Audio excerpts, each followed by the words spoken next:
This is the Civil War. Woo! Okay. Oh, slavery and cotton. In the South, when the cotton gin was created, the demand for slaves increased because cotton was king in the South. So the slaves, now that they were needed, they had, well, just about the slaves, they were treated as property, they had no rights. So for this reason, they resisted, they worked slow, or they poisoned or attacked their masters. And one example of this is Nat Turner's Slave Rebellion, where Nat Turner and others, they killed masters and their families. And this led to the fear of slaves uprising within the South, so white mobs killed like hundreds of blacks out of fear.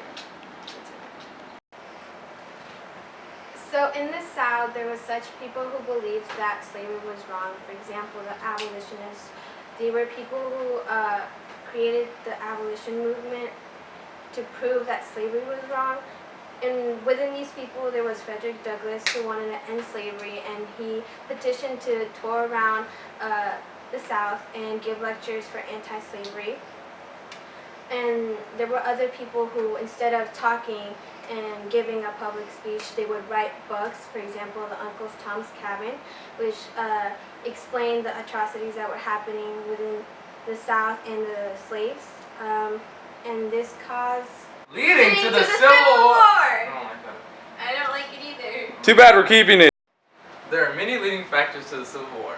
One important factor is sectionalism. Basically, the North had a faster business with many factories. The South had a slower business with a lot of farms, and the West was mostly independent. They just wanted land. Another important factor was states' rights versus federal law. Basically, the North wanted federal law because they wanted to control what the South was doing, and the South wanted states' rights because they wanted to do whatever they wanted to do. And the nullification crisis was when the South just stopped listening to what the North wanted them to do. Another important factor is that when the North taxed the South on all foreign goods, like they put tariffs on all the stuff that came to the South. And the tension between the North and the South reached its peak when the Kansas-Nebraska Act was signed, and all the northern abolitionists and the southern slave owners went to Kansas to try and make it whatever they wanted to be, and they started fighting.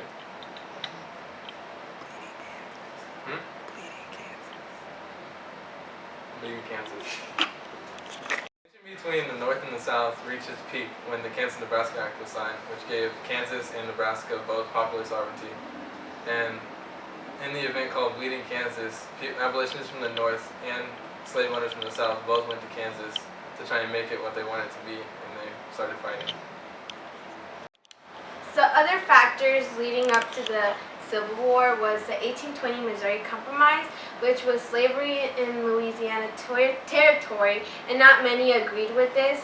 So they made Louisiana a non-slave state, and they made Missouri a slave state. So it could be even 11 slave states and 11 non-slave states.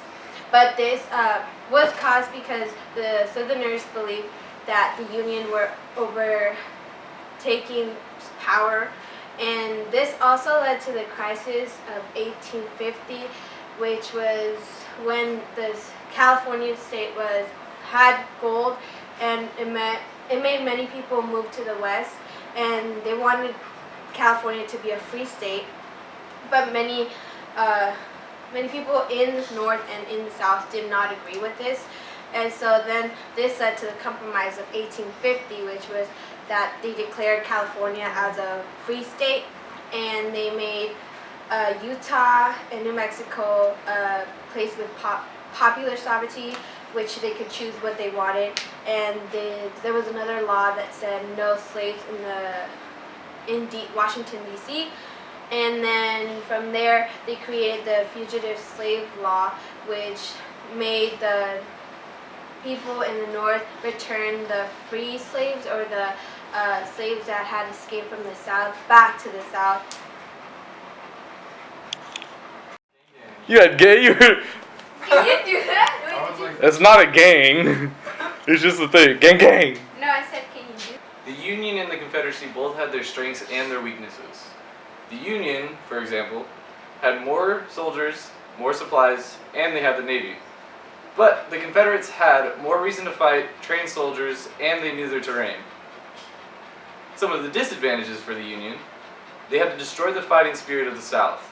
And the disadvantage for the Confederates, where they didn't make their own goods, and there was no good way to transport food or supplies to their soldiers. Here are some stats on the Civil War.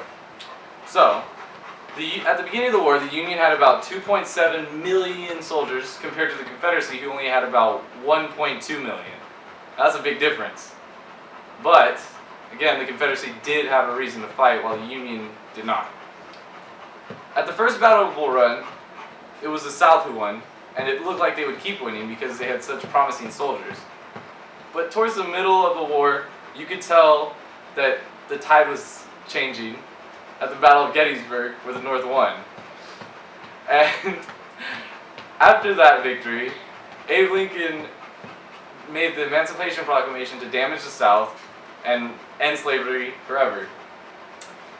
Robert Lee officially surrendered to Ulysses S. Grant at the Appomattox courthouse.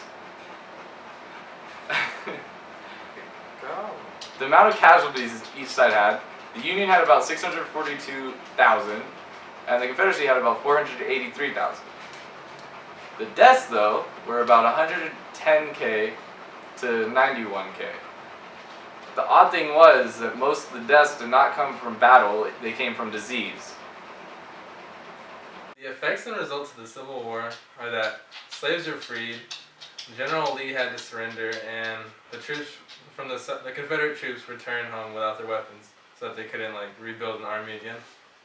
And the Southern white male population was reduced by 18%. That's it. Reconstruction. Okay, so after the Civil War and the North won, there was the Reconstruction to reunite the North and the South. But when this happened, the North definitely did have more control because they made all the freed slaves part of the population, and they counted it as a full person instead of just 3/5.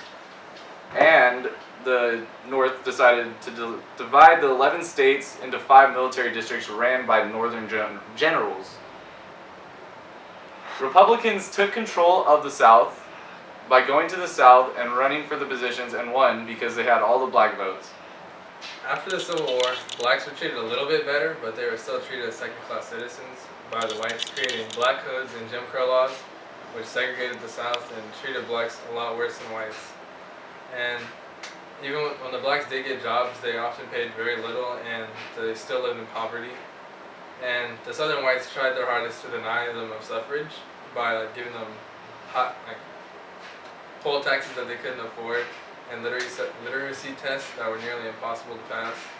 And even when they did pass the test, the KKK would usually attack them.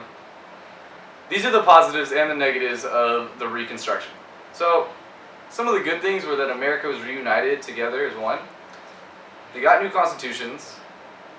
They made the 13th and 15th Amendment for the suffrage for all males, and basically for the African Americans to be more equal in society. And federal law took more power over states' rights, and the Civil Rights Act was made but not followed because the South started taking back control because they started not listening. They looked for loopholes around, and they made the poll tax, they had sharecropping, they had segregation, they had black codes, they had Jim Crow laws, they had the KKK. There's many negative things to the Reconstruction. But all in all, it did help to reunite the United States together again.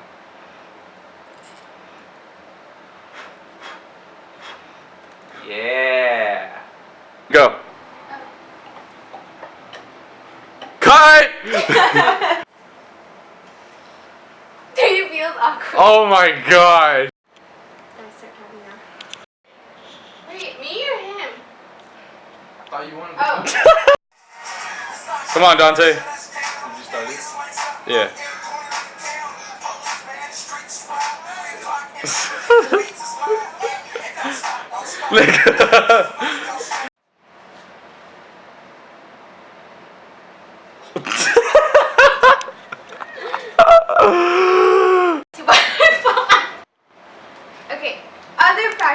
into the Civil War was, wait, is it weird that I'm like with the dog and speaking at the same time? So other fact, wait, were you up there or were you still? This nigga slumped. Where's that? 2 million. That's a big difference. But, again, the Confederacy did have a reason to fight while the Union did not. At the First Battle of Bull Run, it was the South who won. Dog look hella cute, bro. You done? You done? Yeah.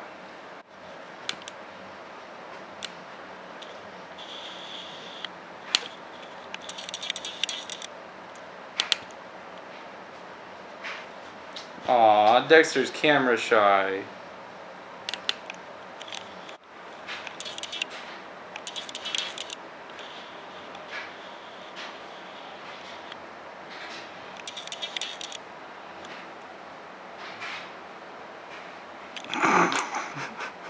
It's the 15th Amendment